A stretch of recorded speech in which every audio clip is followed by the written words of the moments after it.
Hi guys, ako ning gisukod ang sinina sa akong anak. Mama na iyang gisuot atong Ramadan. Kining sandal ako ning gitry kay mag-practice ko og lakaw para sa graduation ug maka-attend ba jud ko. Ayan pa man ko maglakaw ani kay mura pa man kog zombie ani tanawon oy. Pero kung maka-attend magani ko og graduation sa akong anak, dili ni nako suoto na sinina. Dili na ako ni suoto na dress te ay ug sandal ako lang gitistingan ni magpapalit man kog bago kung maka-attend ko puhuan sa manggani. Mura na ko si Maria Clara diha. Agaraan kong naira diha ni ana siya nga sayaw masayaw mga murag katukuan. Mura na ko jombe diri zombie nga bagong natakdan.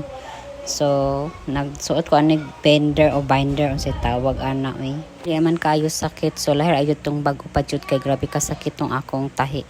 So okay na ni katindog na ko straight kinagmay. So nagsisayaw na ko da nga murag pina-Elias na sinayawan. Namot lang og di ba ta kasab-an diri Pwede naman siguro ko morampa ang mga dagay mga lights ba kabalo na mo unsa na siya ha. Dili bitaw ay undang nataan na kay mag-focus na sa tong family ani charot. Testingan rin ako ng mga pina-Elias na dance move diha pero okay ra. Nag-focus ko ani sa akong pag-straight sa akong kuan paglakaw-lakaw kay para enigma saka sa stage di ta maawawan sumara to guys.